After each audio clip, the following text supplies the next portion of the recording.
Hey guys, it's Amber. Today I'm sharing a quick and easy watercolor pencil technique that I didn't even know you could do. It's easy to learn, you'll master it right away, and it's super effective. This video is part of the Altenew and Kathy Racoosin's watercolor therapy blog hop. We have 17 prizes to give away. I have a link to my blog post down below. While you're there, go ahead and like and subscribe if you haven't already. These are the Altenew Woodless Watercolor Pencils, and I did a video already where I swatched all the colors, reviewed them, and you almost use all of the colors in a project. I'll link that in the top right corner. This is the Kind Reminders stamp set, and this is what we're going to watercolor today. I love this stamp set because all of the leaves are already connected to the flowers, which means I don't have to mask. I'm going to use Altenew Limestone Crystite ink to stamp this because I want to do some no-line watercolor. So I am going to stamp this twice. I could see it okay, but I know sometimes it's hard for you guys to see it on the video. So I'm going to go ahead and stamp this twice so that you can see it better as we're doing our project. That's the beauty of a MISTI. So I'm going to be using Turquoise, Moss, and Shadow Creek for my greens. And this is the swatch card that I made in that other video that I referenced. So you can see how vibrant these watercolor pencils are. They're really just beautiful colors. I'm going to start off with turquoise, and I wasn't really sure what I wanted to do with the flowers. So when that happens, a lot of times I'll start with the background. I was also really curious how I could create kind of like a willowy, loose watercolor background, and if I could actually do that with the pencils. I didn't think it was going to turn out as well as it did, so I'm excited to share this technique with you. So basically, I'm just outlining my two stamps here with the turquoise pencil. Then I decided to pick another lighter color. I was trying to decide between Mountain Mist and Dewdrop. Ultimately, I picked Mountain Mist.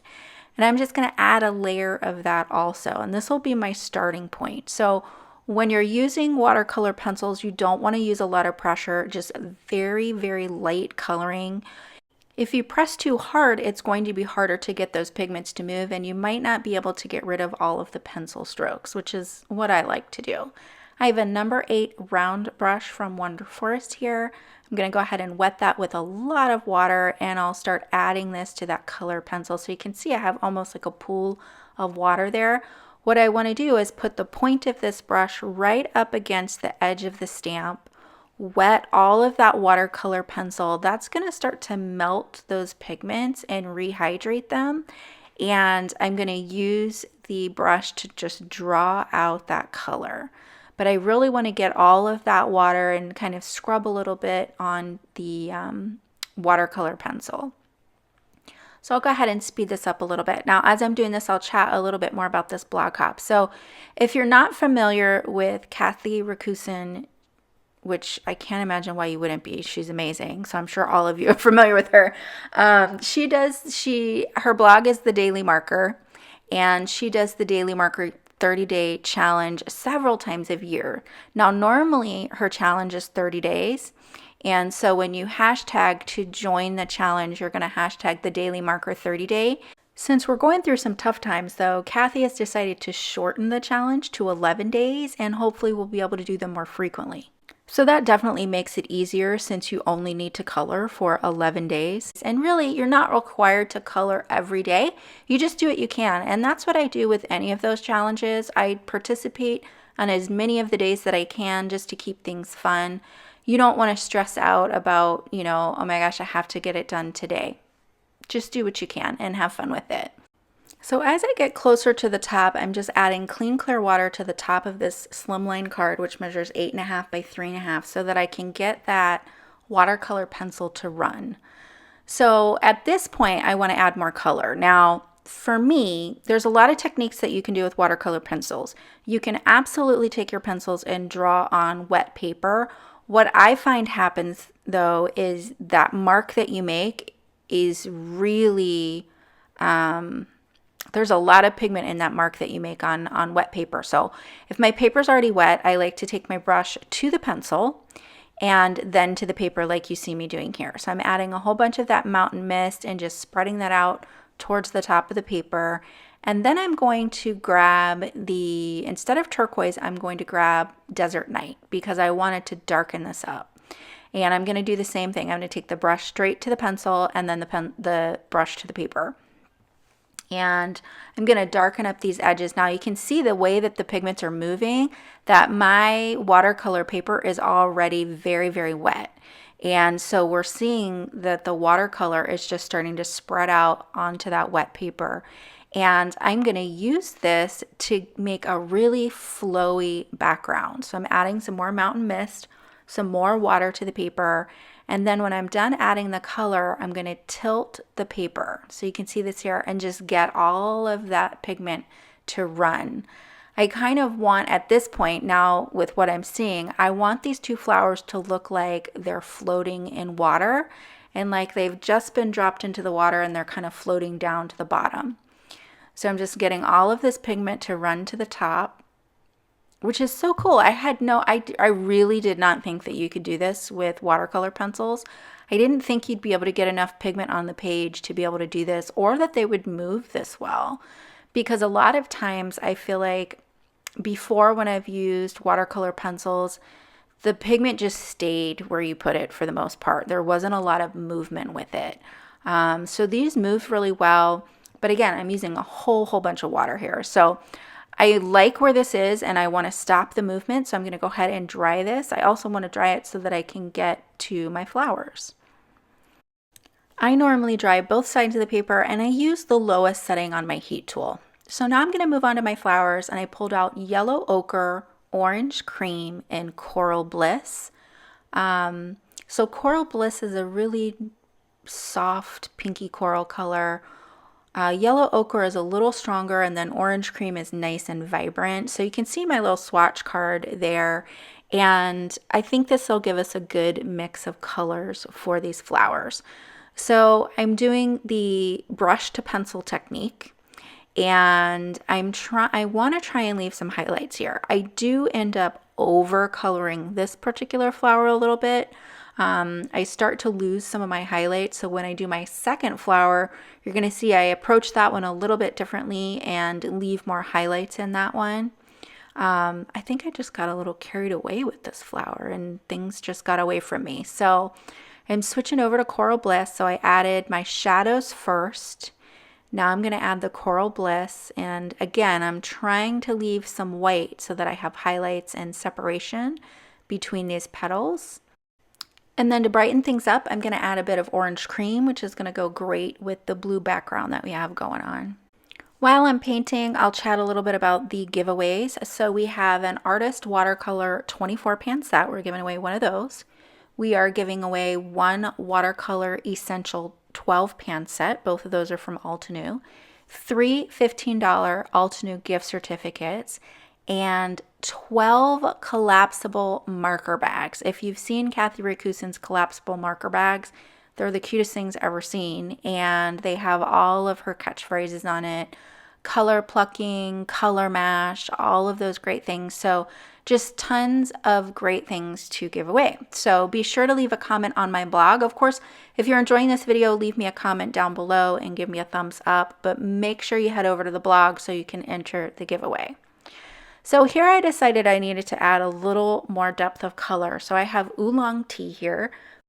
That is a new color that does not have a color family yet, so keep your eyes out for more developments with that particular color. Now I'm adding this in here and it's really just making it look dirty, you guys. I should have stopped before I got to this. I don't know. You know, I love the high contrast, so I understand why I'm trying to add this, but I really just shouldn't have. Or maybe I didn't pick the right color. Or maybe the flower is still too wet and it's just spreading out too much. Maybe that's what it is. Maybe I should have let the flower dry for longer before doing this, but I don't end up adding Oolong Tea to the next flower. So here, I can't stop myself. Does this happen to you guys? Let me know in the comments down below. This totally happens to me where I can't stop myself and leave well enough alone. I should have just left it. I didn't leave it, so I just keep going. But in the end, you guys, this card ends up looking totally fine. I actually really like this card in the end. This flower is not my favorite, but it's still really important to keep going with your project. Don't give up on your project, because like I have learned so many other times, you can learn a lot from your projects. Like the next flower was great, and I learned, yeah, I need to stop while I'm ahead. So while that flower is drying, I'm going to move on to the leaves. So I'm going to start off with a very light wash of moss. Moss is a neutralized, a darker green, and so I'm going to put down a layer of that first to kind of start my shadows, and then I'll put Shadow Creek on top, which is more of a grass green. It's a much brighter green. You can see that here. And then I'll just keep building up those layers. So after I get a little bit of the Shadow Creek down, I'll go back to moss and just reestablish those shadows a little bit. If you wanted to make it even darker, you could try some blue in there, like the Desert Night would be really pretty, or you could even add like a little bit of black, or you could probably add a little bit of crimson to the moss and make that darker as well. It's interesting to start mixing your watercolors to see what new colors you can get. And I'm doing quite a bit of studies on mixing watercolors, and it just gets me thinking about all the different colors that you can create, which is pretty fun. So I'm just adding a little bit more color here, and then we'll get to that second flower up there. So here I'm starting with the yellow ochre, just like I did the first one. But what you're going to see here is that I'm going to actually exercise some restraint here. So I'm adding the Coral Bliss. You can still see some highlights. There's still some white in there. There I realized I painted one of the leaves pink, so I just blotted that up. The color lifted well, and I just turned that green. And I added just a touch of orange cream, and that's it for that rose up there. This one on the bottom though, you guys, look, I'm still coloring it. I can't help myself. So, whatever. Maybe the rose on top is casting a shadow on that one. That's why it's darker. That's my story. That's what I'm going to believe.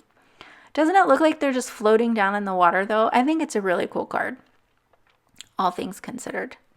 Now for my favorite thing to do with the color pencils, we're going to splatter. So I have a number 12 round brush here and the Desert Night pencil. I'm just going to get the brush really wet and then just splatter this on. I love a 12 because you get some large splatters, you get some really small ones too. Now you'll have to decide at what point you want to splatter this. If you want the splatters to kind of blend in a little bit, like you can see it's doing on the roses, then you want to do it when your card is still wet. If you want them to be really distinct splatters, you need to wait for your card panel to completely dry so that you get those crisp droplets of splatter. Totally up to you. For me, some of it was wet and some of it was dry, so you get a variety of looks. I'm just using my bone folder to get a little bit of the warping out. It just got a little bit warped, and that usually happens to me if I don't let it air dry.